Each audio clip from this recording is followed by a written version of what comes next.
Have you ever had one of those days where you have lots and lots to do, and so you're doing all this stuff and you're being very productive, and then suddenly at one point you realize, oh, I've gotten so much done and I still have so much to do, and then you get a little discouraged, and so then you give in to temptation and you start procrastinating by maybe starting a whole other project. That's really the kind of day that I'm having right now. So anyways, I decided to make this response to Rachel, and it is called the Lady Survey. Since this is the Lady Survey, I thought I would answer the questions by doing things that are very ladylike, which, if you know me at all, you know is kind of a stretch. So I have decided to answer the first question by coming in here to the lovely bathroom and putting on lipstick. Except I don't actually... Hold on, one sec.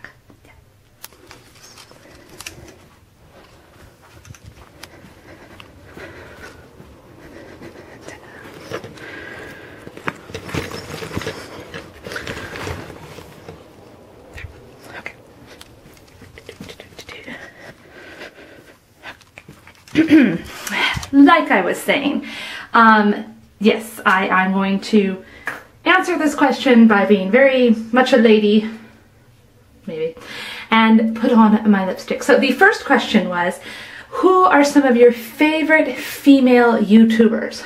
And I would have to say that I am very much a YouTube noob, so I don't have a whole lot of favorite female YouTube people.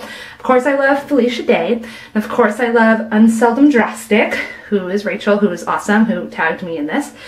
Other than that, I've watched my friend Kelly's videos, and see, I don't even know how to put on lipstick. I'm just gonna give up, okay?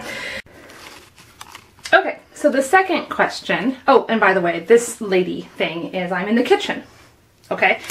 Maybe cooking, maybe. Actually no, I'm not gonna cook, but I'm gonna prepare to cook later, so that kind of counts. So anyways, the next question on the Lady Survey is, name your favorite female athletes.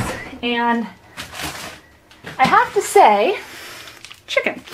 I have to say that I really liked a couple of female hockey athletes years ago, and I can't remember their names because I kind of suck, but one of them was like Haley Wickenheiser or something like that. She was pretty cool. And then of course, there's Dorothy Hamill. How could you not love Dorothy Hamill? When I was a kid, I had a Dorothy Hamill haircut, and that's probably more information than you all really needed to know. Okay, so the next question has to do with your favorite female author who writes a female protagonist. So that's kind of two things in one, and so I thought I'd stand over here by the books next to Jane Auel's books. Clan of the Cave Bear wouldn't be my favorite, but very important. Jane Auel wrote Clan of the Cave Bear, and of course Ayla was the main character. But I think for me, my favorite would have to be Mary Doria Russell's book, Dreamers of the Day, and the main character's name was Agnes, and she was awesome. Ayla's pretty cool too. Anyways, another thing that ladies do is we collect women literature, apparently. Yes, that is quite a lady thing to do. So here I am with my lady literature, and just ignore that other stuff that's not very ladylike. So the next thing that ladies do is sometimes they become overwhelmed with emotion, and they have to cry just to release it, to get it all out. It makes it so much better if you can just let go. The next question, by the way, is favorite female filmmaker who has a female protagonist. And, well, I would have to say Kimberly Pierce, who directed Boys Don't Cry. Because as you know, boys don't cry, but girls do. Okay. The next question has to do with who is your female character? And I suppose this one could have been written by a man. So in this case, my favorite character would be Scout from To Kill a Mockingbird. I guess I could have said that also earlier because Harper Lee, but regardless, Scout, all-time favorite female character.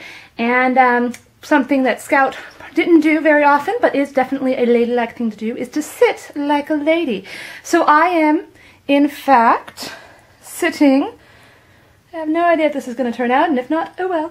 Like a lady. My legs are demurely crossed. My skirt is pulled down above my knee, so as to not tempt anybody. Okay, for our next lady type activity, I thought I would come out here and do some laundry. It appears that there is actually laundry to do. I thought I was going to be able to say something witty like, but I'm such a lady I already did it, but apparently not. So I'm going to put laundry into the dryer while I answer this question. And the question is, what do you think are the things that are areas in which women vloggers and on YouTube have disadvantages, or areas in which there could be improvement? What areas do you think they struggle with the most? And I have to say, I'm not really sure why this is on the lady survey, because I don't know enough, apparently, to speak to the fact that lady vloggers might have different issues than men vloggers. I can say that I think that all people, regardless of their gender, ought to have the same type of encouragement and opportunities.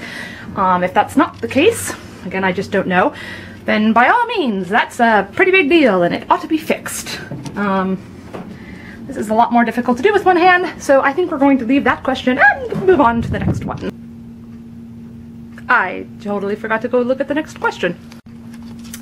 Okay, so the next question has to do with whether or not I think that TV or YouTube is better equipped to deal with the issues of women's issues in the workplace.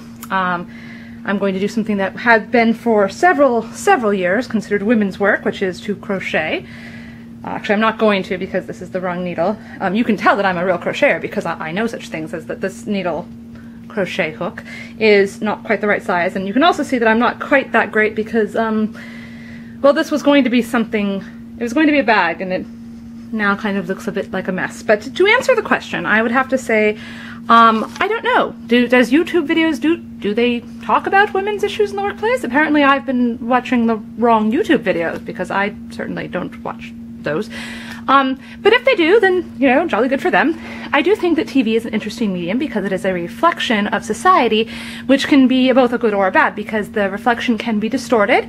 Again, though, that's not always a bad thing, because a lot of times you have things on TV that are a little ahead of the curve, so to speak, that help with progression and, you know, being progressive and such like that. But also they can also kind of stimulate conversation. At the same time, TV shows can really put things into kind of a status quo kind of a thing, and we've seen a lot of those archetypes that are repeated that aren't necessarily either good or common in the real world. So I'm guessing YouTube is probably very similar to that. I would say that YouTube is probably a smaller self-selecting group of people who make videos, so that might work for or against these ideas. But most of the women that I see on YouTube are, you know, with a few exceptions, quite into, look at me, I'm bouncy ditzy girl and I will talk about porn or sex and people will come to my channel and they will be very excited and I'll get lots of likes.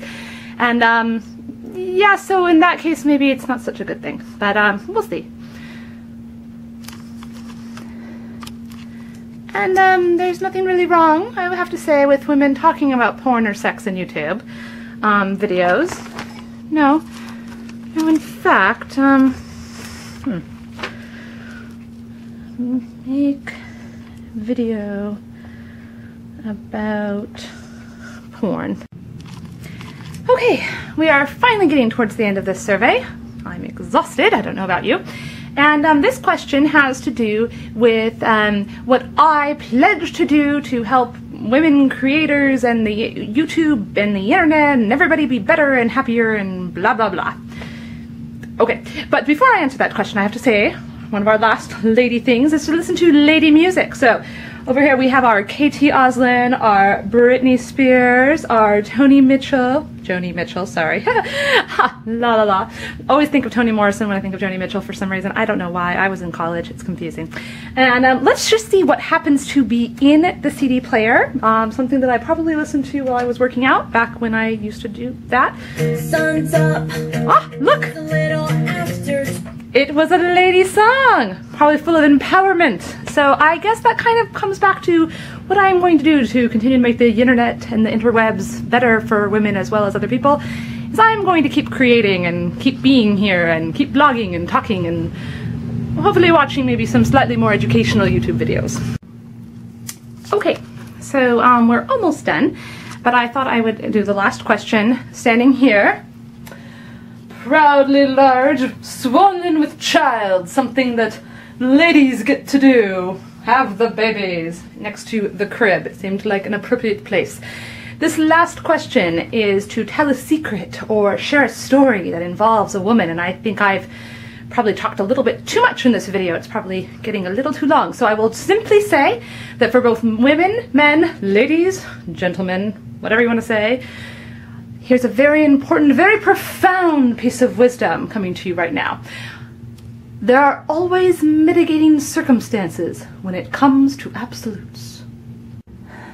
Okay, we are to the final question, the added on question, and it is if there's a better name for this survey than the lady survey. And I have to say that I've noticed that men are tagged, and also it seemed that these questions had a bit of a theme, so I'm going to say that I think that maybe it should be women in culture, women in society, gender stratification of female archetypes on YouTube. I don't know.